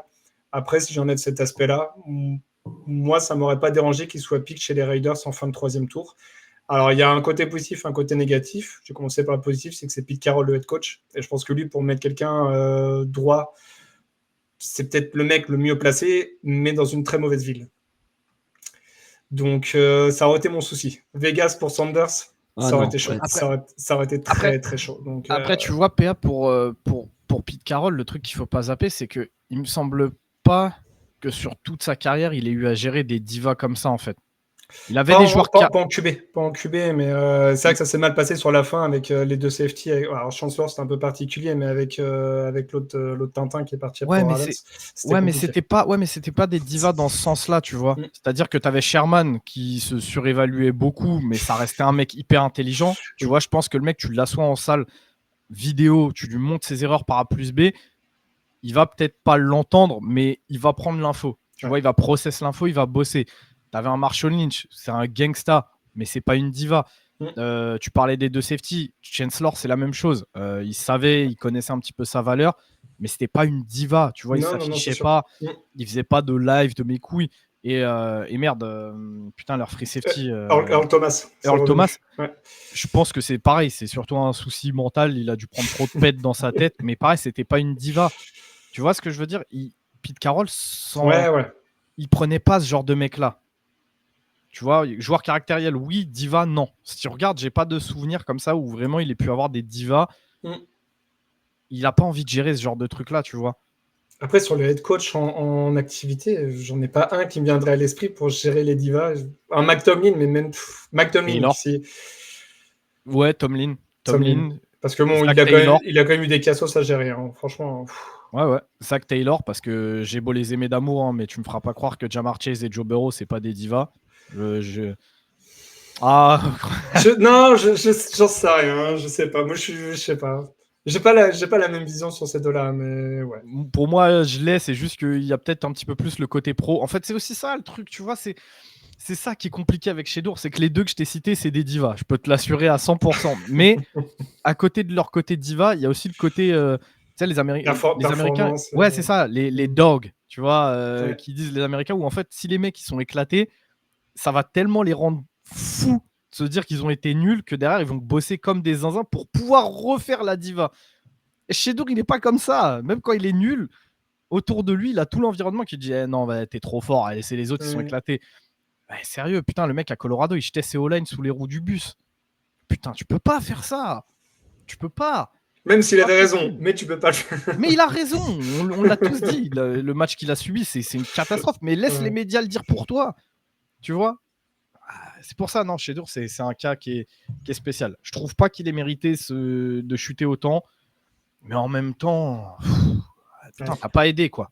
Il s'est pas aidé. entre- Et en fait, c'est tout le cinéma aussi autour, parce que tu vois, quand il y a les caméras de NFL Network, tout ce que tu veux, tu vois qu'il y a d'autres caméras autour. Je suis sûr qu'il y avait du Netflix, du Amazon Prime, tout ce que tu veux, qui vont nous faire un documentaire, un reportage. Bah, Et c'est ça me possible. rend fou, parce que dans un vestiaire, et ça se voit, il y a des vidéos qui remontent où il était avant Colorado, il y a des caméras qui le suivent, tu vois la tronche de ses coéquipiers, ils en peuvent plus, quoi. Et je me dis qu'en NFL, ça ne changera pas. Et c'est ça qui me fait peur pour lui, parce que je suis assez d'accord, je pense que c'est pas le QB générationnel, et comme tu disais, générationnel, moi j'en ai marre aussi d'entendre ce terme-là, mais c'est pas un mauvais QB. Et quand tu vois la liste des QB qui ont été pris avant lui, ça me rend fou parce que je pense qu'il a un meilleur niveau, mais t'as pas envie d'avoir tout le cirque Pinder qui va avec et toutes les caméras qui vont avec, et ça peut sincèrement te foutre un vestiaire en l'air alors que le mec est rookie. Et c'est ça que je comprends entièrement les 32 équipes, moins une avec les Browns, qui n'ont pas du tout voulu prendre le risque parce que tu as vraiment tous les à côté. Et quand tu prends un vestiaire de joueurs de football américain où on a cessé de le répéter l'année dernière, mais tu as des darons, des pères de famille de 29-30 ans, les mecs qui sont rodés à la NFL, qui voient un petit jeune arriver avec 15 000 caméras autour, mais ça peut sincèrement te faire péter un vestiaire. Et ça, je l'entends. Et t'as pas que ça, PA. Hein. C'est souvent, nous, on se concentre sur le plus visible, c'est les caméras. Mais comme je t'ai dit, t'as tout ce qu'il y a autour. C'est-à-dire que t'as aussi la pression populaire des gens qui écoutent les médias toute la journée, te dire que le mec, il est générationnel. Bah, la moindre contre-performance de ton QB, ça va mettre la pression pour faire jouer Shedeur. T'as justement les médias qui vont te répéter pourquoi Shedeur ne joue pas. Tu vas voir, comme je te disais, tous les médias, ou en tout cas toutes les célébrités, les personnalités afro-américaines qui vont te dire que c'est du racisme. Il faut voir le cirque en fait qu'il y a eu autour. Où, comme on l'a dit, pour moi, c'était un des coverages cette année de la draft les moins intéressants à suivre. Il y a des mecs qu'on n'a pas du tout évoqués parce que Shedeur. T'as des mecs qui étaient sélectionnés, c'était le plus beau jour de leur vie, les mecs qui réalisaient leurs rêves. Le premier truc qu'ils entendent de légendes que potentiellement ils ont kiffé, je pense à un mec, par exemple, comme Ryan Clark, tu vois, légende des LSU, légende des Steelers. Putain, t'es Derrick Harmon, t'es sélectionné. Le premier truc que t'entends, c'est Ryan Clark qui saute au plafond en disant mais putain, pourquoi ils le prennent lui? Il fallait prendre Shedeur. Mec, c'est censé être le plus beau jour de ta vie. T'as vu une légende de l'équipe où tu vas. Putain, tu t'attends à avoir des mots.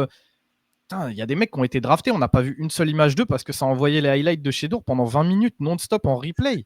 Quand il a été drafté, il y a eu des highlights pendant 7 ou 10 minutes. Mais ouais, mais en fait, tout ça, quand t'es GM, quand tu gères une équipe, quand t'es un chargé de com, ce que tu veux, t'as pas envie non plus d'avoir à gérer ça. Tu vois, de te dire putain, je vais envoyer mon head coach. La première question qu'on va lui poser, ouais, pourquoi Shedeur il a pas joué quand tu vois le jeu de ton QB? J'ai une question là-dessus, Ryan, pour toi. Parce que du coup, Dylan Gabriel, c'est un peu maintenant, tu parlais un peu des joueurs, c'est le plus beau joueur de leur vie, etc.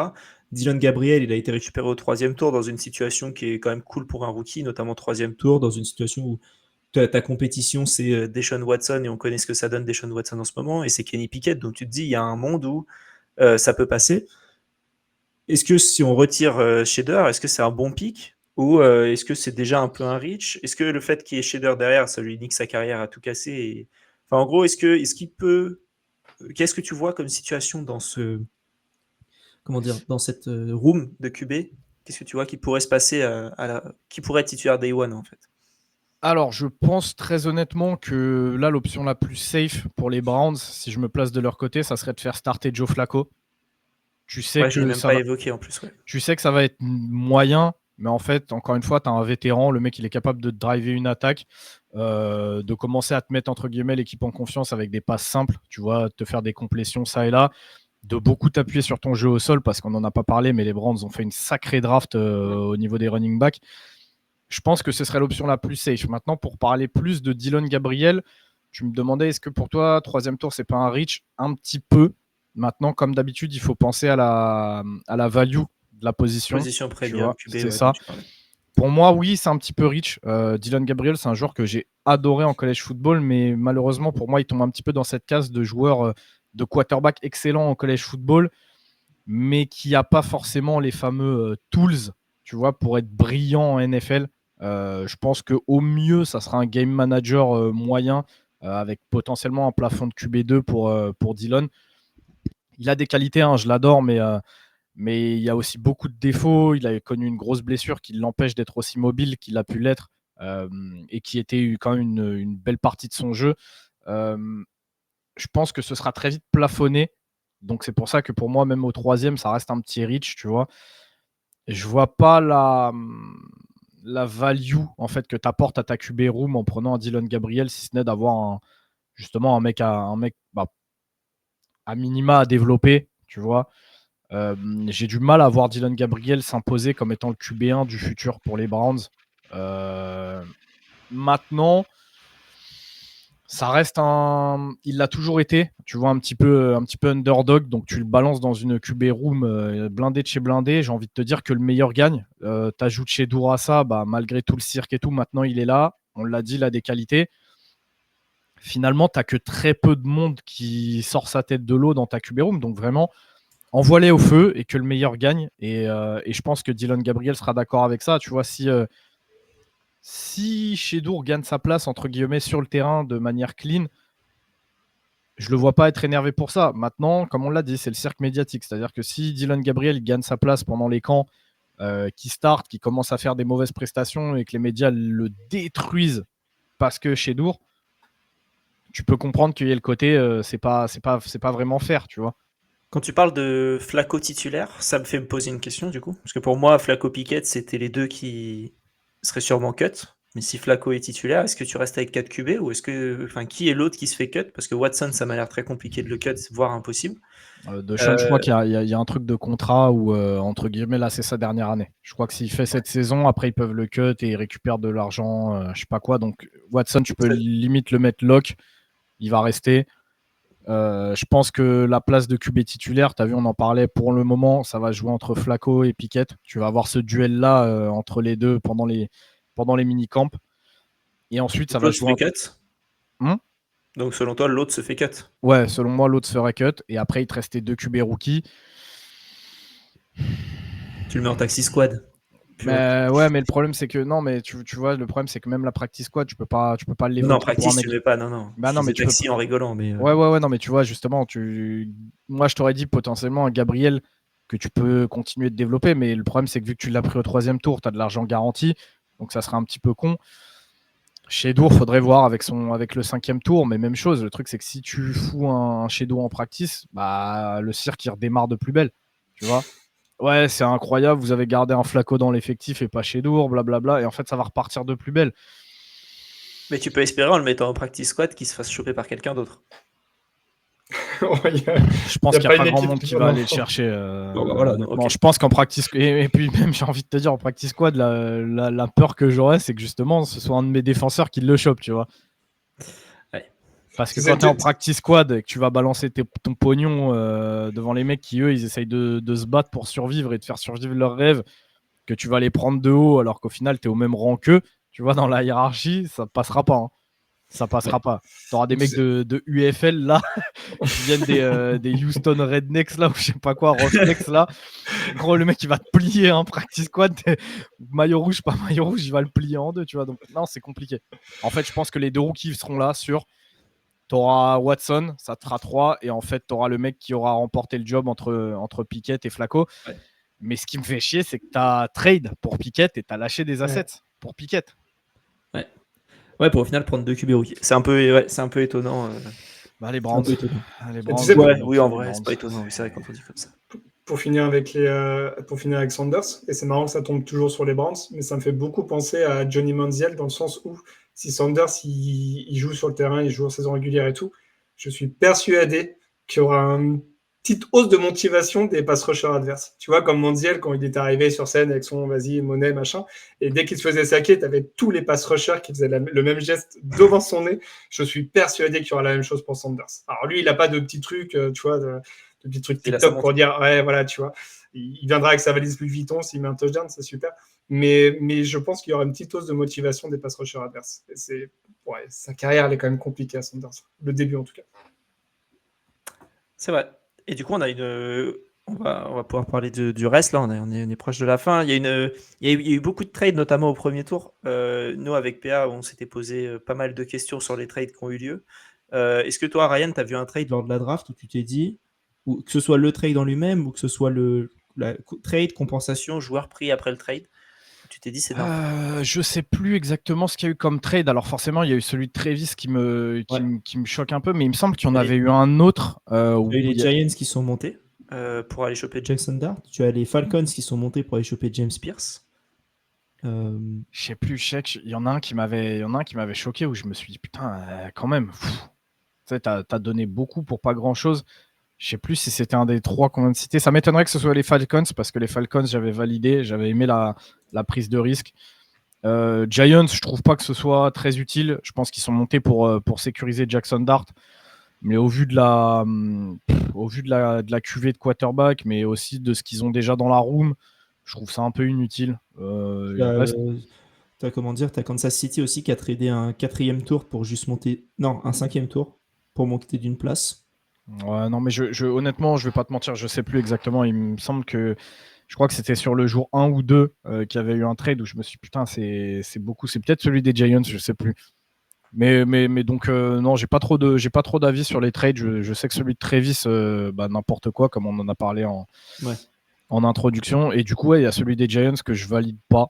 Je trouve pas qu'il y a. Pour le joueur.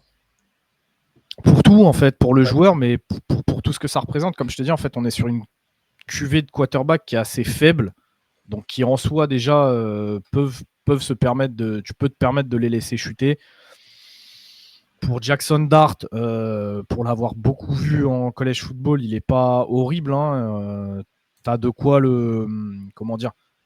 t'as de quoi le développer, mais il y a beaucoup de taf. Il jouait dans une équipe qui s'appuyait énormément sur de la RPO. Donc de la RPO, c'est une one read qui faisait beaucoup d'erreurs quand il était mis sous pression. Maintenant, voilà, il a les tools. Il est grand, il est costaud, il peut courir, il a un bras qui n'est pas dégueulasse, mais t'es vraiment sur un QB de développement. Pour finalement ta room, alors je sais, encore une fois, ça fait pas bander, mais sur le court terme, tu sais que tu auras Russell Wilson. En moyen terme, en deuxième option, tu as Winston, c'est vraiment pas pire, tu as un des meilleurs QB2 de NFL. Ouais. Et dès l'année prochaine, tu peux potentiellement avoir une classe de QB bien plus importante, bien plus sympathique, même sur des QB de développement. Donc en fait, je comprends pas le trade-up, à part, encore une fois, comme on l'a dit, s'ils sont tombés amoureux du joueur. Mais même là, quoi, t'as pas d'urgence à trouver ton QB. S'il se fait pique, il se fait pique. De toute façon, comme je te dis, ta QV, elle est pas folle. Et il se fait pique, tu aurais pu aller chercher un Will Howard. Là, t'as peut-être pas de plus-value, mais t'as pas de moins-value non plus, tu vois. Y a Shedur qui a glissé jusqu'au 5e. T'as un mec comme Curtis Rourke, je sais pas. La QV est pas folle, en fait, donc tant pis, tu vois. Il y a quelque chose que PA et Alexandre ont dit quand ils ont fait leur débrief sur la NFC Est. Donc du coup, voir un peu tous les moves qui ont été faits. C'est que c'est toi PA ou c'est Alex qui disait ça, je sais plus, que c'était une bonne occasion pour Brian Daboll de garder son poste une année de plus. C'est Alex. C'est Alex. Et en gros, il expliquait, selon lui, que prendre un QB au premier tour, vu que son délire à Brian Daboll, c'est de un peu groomer des QB, de se dire que là, il a l'année pour expliquer derrière Wilson et Winston, et ensuite l'année prochaine de pouvoir le faire jouer et montrer ce qu'il a fait cette année-là. Mais bon, moi j'ai un doute sur le fait que QB et GM ils vont rester une année de plus aux Giants. Et ça c'est une autre question, mais peut-être qu'ils se sont vus aussi, ils ont vu ça comme ça les deux parce que je pense que leur destin est assez lié. Au GM, non, mais bien sûr, mais en fait tu vois justement, je trouve ça. Il me semble que je l'ai évoqué rapidement pendant le live et je crois que c'était justement pour parler de Daboll et du GM. Mais ça me fera toujours marrer en fait les mecs qui ont déjà eu quelques années en fait pour montrer ce qu'ils valaient, se retrouvent sur hot seat et là en fait font des choix de merde pour essayer de sauver leur place plutôt que des bons choix pour sauver leur place. C'est-à-dire que annoncer que en gros faut me laisser encore une année parce que voilà j'avais Wilson et Winston et que je suis en train de développer Dart, tu peux trouver exactement la même explication en mode écoutez laissez-moi ma place parce que le gars que je veux vraiment il arrive l'année prochaine. C'est pour ça que j'ai mis en place Russ et Winston pour l'instant pour tempo un petit peu. sais, tu peux l'expliquer aussi comme ça. Moi, ça me fera toujours marrer, justement, ces mecs qui, en fait, mettent ta franchise dans la merde pour sauver une année. Et justement, moi, c'est le truc qui aurait le don de m'énerver. Tu sais, j'irai voir les mecs en leur disant, mais gros, c'est pas comme ça que je vais te garder un an de plus, parce que justement, là, le choix que tu viens de faire, ça m'a potentiellement mis dans la merde pour en N plus 3. Tu vois, d'ici 2 à 3 ans, en fait, je vais potentiellement être plus dans la merde parce que tu m'as lâché des assets et que je vais me retrouver avec un QB que je veux pas, qu'au final, tu n'auras pas réussi à développer, tu vois. Et que je vais devoir me le taper en titulaire parce que tu as pris Russ pendant un an et que j'ai Winston et lui, donc il va falloir que je le fasse jouer, tu vois. Je sais pas. C'est une mentalité que moi, j'ai du mal à comprendre. Je pars du principe où si tu es professionnel, tu fais pas des choix pour te sauver ta place, tu fais des choix pour faire ton taf, en fait, et aider la franchise qui te paye, mais écoute, je sais pas. Moi, c'est ma façon de voir les choses, tu vois. Je suis pas à leur place, j'en sais rien. Toi, PA, t'as un trade que t'as aimé? Ouais, pour revenir sur les Giants, c'est peut-être le gamin de Josh Allen qui a fait le choix, comme c'est lui qui avait dit ah, faut absolument que tu trades up pour prendre Jaden Daniels. Voilà, cette année, ils l'ont écouté ah, faut prendre Jackson Dart. Ouais, moi, il y a un trade, c'était celui des Lions au 3e tour. Ils sont montés pour prendre Isaac Tesla. Ah ouais, c'était de la merde, c'était peut-être celui-là. Bah, en fait, ils ont envoyé beaucoup. Ils ont envoyé 2 3e tours. Et en fait, je me dis, eux aussi, ils sont en winner. Et t'envoies quand même des gros assets, quoi. Vraiment, des 3e tours, tu peux quand même trouver de la valeur, des bons joueurs d'impact ou des mecs de rotation, mais des très bons mecs de rotation. Et ouais, t'envoies pour ce mec-là qui était quand même attendu un petit peu plus bas. Je l'ai dit aussi, on a enregistré l'épisode pour les Lions, mais je trouve pas en plus. Enfin, je trouve pas qu'il fit énormément dans les schémas de jeu. Alors, ils ont changé de coordinateur offensif, peut-être que ça a changé, mais à l'heure actuelle, je trouve pas qu'il fit vraiment dans les schémas de jeu des Lions en plus. Hein. C'est une grande tige qui va pas très vite. J'ai beaucoup de mal avec le choix. C'est moi, ça. Justement, je crois qu'il a fait un putain de 40 yards et c'est pour ça que son nom est remonté, il me semble. Ouais. Mais je comprends pas. Tesla est valide. En gros, t'as un peu le remplaçant à Reynolds. Tu vois, dans les ouais, ça, mais c'est la comparaison que j'en faisais. Mais après, Reynolds, il avait aussi le nombre d'années en NFL, mais tu vois, t'as un mec beaucoup plus safe en fait. Et je pense que sur ces profils-là, pour moi, faut plutôt les considérer ou aussi les considérer en free agency parce que c'est des joueurs que tu peux avoir à 5, 6, 7 millions l'année. En fait, ça te coûte pas cher dans ton cap. Plutôt que de tenter un mec au 3e tour en faisant un trade-up alors que tu es quand même dans un moment de ta franchise où justement, tu as quand même une porte. Là, c'est un peu plus une fenêtre maintenant. Peut-être que l'année prochaine, ça sera encore un peu plus restreint pour aller au Super Bowl et potentiellement le remporter. Essaye de prendre des joueurs d'impact. Je sais que moi, je suis assez chaud sur ces équipes-là de trade-up, d'envoyer un petit peu des assets quand on a, mais pour prendre des joueurs où tu sais qu'ils vont avoir un impact immédiat, soit sur des titulaires, soit sur de la rotation, mais vraiment de la très bonne rotation. Lui, j'ai pas cette sensation-là, et en plus, la contrepartie était trop forte, je trouvais. Donc, c'est ça qui m'a un peu saoulé. Ah, je suis d'accord. C'est peut-être celui-là. Hein. Tu parles de Day2, c'est peut-être celui-là où je l'ai regardé en mode. Et d'ailleurs, il me semble que pendant le live, je disais faire attention parce que c'est peut-être un des premiers choix de l'ère post Johnson. Donc ça va peut-être être une grosse cagade et justement, c'est peut-être le premier mauvais choix parce que justement Ben Johnson n'est plus là. Donc à voir. J'espère pour les Lions parce que j'aime beaucoup cette équipe. J'aime bien Dan Campbell, donc j'espère que ça marchera. Mais ouais, non, Tesla, moi j'ai des vrais doutes. Hein. C'était même pas lui le numéro 1 à Arkansas. Il a eu beaucoup de mal à produire tout au long de sa carrière universitaire. Donc moi, pas fan. Et comme tu dis, la contrepartie, elle est quand même vachement importante. Ils montent de 32 places, ils récupèrent un 6e tour et ils envoient 2 pics du 3e de l'année prochaine. Donc ça veut dire qu'ils avaient 2 3e tours l'année prochaine, là ils en ont plus. Ou ils en avaient peut-être 3, ils en ont plus là. Mais... Je sais pas. Aucune idée sur les choix de l'année prochaine. Ben voilà et on parlait de trade et on a parlé de son nom et on n'en a pas parlé un petit peu plus, mais qu'est-ce que tu penses de James Pierce du coup que les Falcons ont été récupérés en faisant un trade-up? Moi j'adore. Justement, ça faisait partie des trades que j'ai vraiment aimé. J'aime quand les franchises en fait elles sont agressives pour sortir de la merde un petit peu. J'avais adoré, tu vois, quand les Texans, alors toute proportion gardée, hein, c'est pas la même chose, hein, mais t'as vu quand les Texans ils font CJ Stroud et qui remontent direct pour aller chercher Will Anderson, j'avais adoré. Ouais. Là, j'ai peut-être un peu moins kiffé parce qu'il y a Jalen Walker en fait en premier, mais d'un autre côté, en fait, James Pierce, il est encore là. T'as beaucoup de manque en termes de pass rush. Tu vas chercher Jalen Walker qui a une position un petit peu hybride où t'es pas forcément sûr que le mec dès son année rookie, il puisse incarner le edge numéro 1 de ta team, bah, va chercher un mec qui potentiellement peut l'être avec James Pierce. Moi, j'adore. Et du coup, là, le duo des deux, ça devient vraiment excitant. Et la défense des Falcons, personnellement, peut me faire cliquer sur un match l'année prochaine. Avec les deux, avec un Xavier Watts au-dessus, j'aime beaucoup. Donc, en fait, j'aime bien ce délire de vas-y, là, t'es dans la merde, porte tes couilles, donne un petit peu d'assets, mais essaye de t'en sortir, tu vois. Tu vas chercher deux edge rushers, au moins, t'auras essayé. Même en lâchant le premier tour de l'année prochaine, du coup, Pour un James Pierce, ça me dérange pas. Après, en fait, ce qui me dérange un petit peu, c'est de me dire que tu aurais pu tout simplement prendre James Pierce avec ton premier pick et potentiellement lâcher un petit peu moins pour récupérer un Jalen Walker. Mais écoute, la situation des Falcons, c'est pas la même que celle, par exemple, des Jaguars. Tu vois, là, tu as un vrai manque sur le pass rush, mais l'équipe est plutôt bien construite. Tu as déjà des cibles, tu as un top running back, ta ligne est vraiment correcte, voire même top. Tu as l'interrogation Penix, mais en même temps, c'est quasiment un quarterback rookie. Donc, vas-y, donne-lui sa chance et tu verras. Tu vois, s'il ne fait pas le taf, bah écoute, ça deviendra un autre problème, bien sûr, qu'il faudra régler.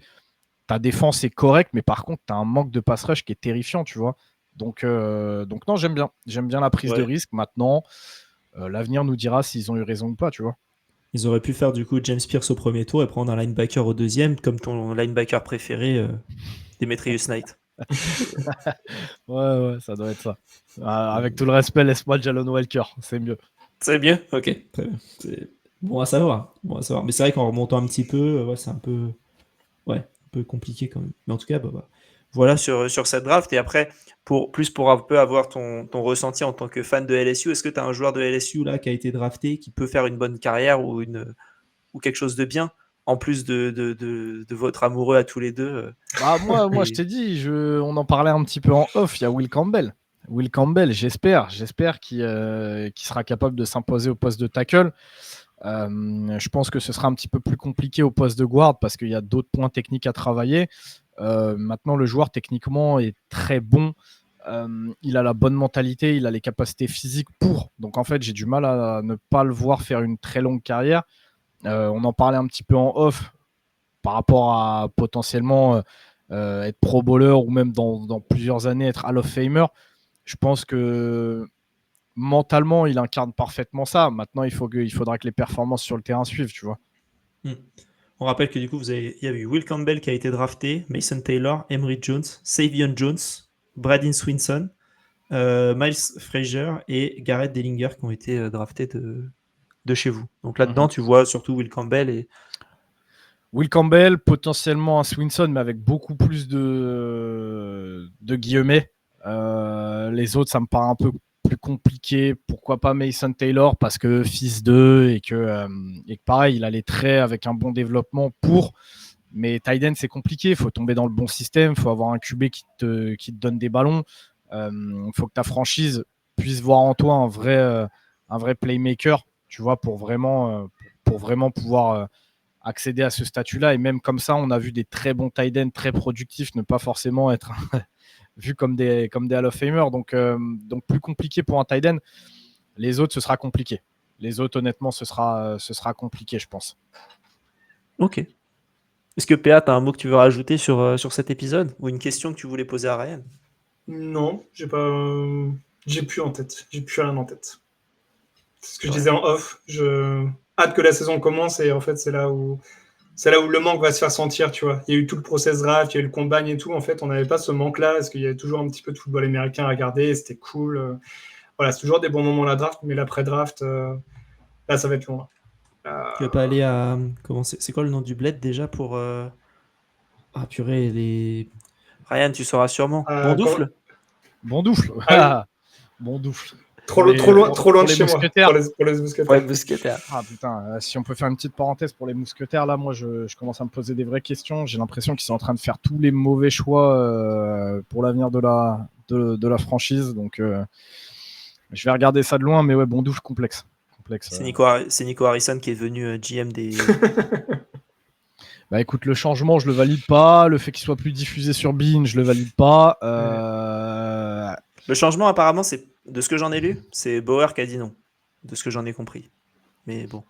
Pourquoi ils auraient dit non à 3 semaines à peu près du début de la saison? Ça, c'est ça qui me perturbe un peu. Je sais pas. Après, nous, on n'est pas dans les petits papiers, donc je pourrais pas te répondre. Mais même quand bien même Bauer t'aurait dit non, essaye de trouver une alternative pas trop loin de Paris, ou en tout cas pas trop galère pour y accéder. Parce que Bondoufle, c'est complexe, hein, je vais pas te mentir. Tu vois, nous, on rigolait, on le disait en déconnant, mais on parlait par exemple du stade des Flashs ou quoi. Ouais, c'est pas extra, mais au moins c'est facile d'accès. T'as le métro, quoi. Mais en fait, t'as plein d'autres infrastructures, je pense, sur Paris qui auraient pu faire au moins le boulot, pour une année de transition, le temps de retourner un peu sur tes pattes. Mais Bondoufle, c'est très très loin, et je pense en fait au public étranger qu'il faut pas oublier ça. Personne. Hein. Les mecs qui vont devoir se taper des RER dans tous les sens, des 40 à 60 minutes de trajet. Mon gars, faut doser. Hein. On est qu'au début du projet ELF. Les gens, ils sont pas encore prêts à faire ce genre de truc-là, je pense, pour suivre les Mousquetaires. Donc, on verra. On verra. J'espère que c'est un choix réfléchi pour l'avenir. Mais comme je te dis, là, tu changes de stade en les emmenant très loin. T'as plus de diffuseurs. Si t'as des collègues qui sont dans la prison de Fleury-Mérogis, au moins tu peux faire double visite. C'est ça qui est assez pratique, je trouve. Hein. Mais sinon, il y a peu. J'ai du mal à voir les touristes aller à Fleury, tu vois. Qui sait? On a vu sur Google que c'était the place to be, donc voilà, on allait voir. Je te jure. Non, mais donc voilà, donc entre ça et la perte du diffuseur principal qui était quand même plutôt c'était bien moteur connu en France. En France, c'était moteur, vraiment. J'attends de voir. Aller à Orly, c'est compliqué, et là, c'est 2 fois plus loin d'Orly que Paris, donc c'est. Fallait venir vers chez moi, vers Disney, tu vois. Bondoufle, là. Bondoufle, c'est chaud. C'est chaud. Bah ok. Ryan, merci d'avoir fait cet épisode avec nous. Bah écoute, merci pour l'invite. Avec grand plaisir. Et niveau Flash, vous en êtes où là? Écoute, nous on est en playoff là, et donc la semaine prochaine on doit se déplacer avec la D3, hein, je parle, on doit se déplacer à Brest. Donc ça va être un sacré déplacement. L'élite, je t'avoue que cette année je suis absolument pas. Faudrait que tu demandes plus à Kevin ou Guigui. Moi là cette année je suis à l'ouest. Vraiment avec la draft et tout, je suis à un point gros, c'est c'est terrifiant. Du coup tu vas à Brest le week-end prochain. Ouais. C'est pour ça qu'il est à l'ouest. Ouais, aussi. Il se prépare. Putain, il est fort. Et je sais que tu suis pas trop le football français, Alex, mais tu sais c'est quoi le nom des joueurs de Brest, l'équipe de Brest? On n'a pas fait très original en Bretagne, hein, tu sais. Attends, mais c'est Stade Brestois à Brest. Non, mais pour le football américain. Ah non, je sais pas du tout. C'est le Tonnerre de Brest. Ah bah ouais, mais ça en même temps. Bah ça c'est classique, c'est normal. Brest Thunder, ils auraient pu nom de Zeus ou un délire d'un genre, tu vois. Tonnerre de Brest, par contre, très, très bon délire. Très bon délire. C'est top. En tout cas, Ryan, merci beaucoup. On te retrouvera très probablement pour faire le débrief des Commanders. Ce sera avec grand plaisir de parler de ça avec toi. Carrément. Et puis PA, toi, on va te retrouver bientôt pour la suite des épisodes avec l'autre Alex. Yes, on enchaîne après cet épisode-là sur de la NFC. Si je dis pas de bêtises, ça doit être la NFC West. Ok, très bien. Eh bien, écoute, hâte de t'entendre sur la NFC West. Et puis voilà, et puis après on aura un autre épisode avec Val, sauf si l'épisode avec Val est sorti avant, mais en tout cas nous on l'enregistrera après. Donc un autre épisode dans le même acabit avec Scoot Valentin, ton petit collègue, pour qu'il nous parle. Lui, on va pas lui demander sur LSU, on va lui demander sur les Packers pour remuer le couteau dans la plaie. T'es dur avec lui. Non, on va pas faire ça. Mais je pense qu'il en parlera de lui-même. On lui demandera un Rich, il parlera de Golden, on lui demandera un autre Rich, il parlera d'un autre, et puis... Je dirais, est-ce qu'il y a une décision où tu t'es dit, ils ne peuvent pas faire d'erreur, et au final, ils ont fait une erreur? il va te dire tous les ans, quoi. Non, mais putain, ça lui fait du bien, je pense, d'en parler. Il n'a pas envie, mais ça lui permet d'extérioriser un peu. Je pense que c'est thérapeutique pour lui, en fait. J'espère. Top. Eh ben écoute, merci Ryan, merci PA. On se retrouve bientôt pour un nouvel épisode, et puis bonne journée à tous. Merci, à toi aussi. Ciao. Ciao.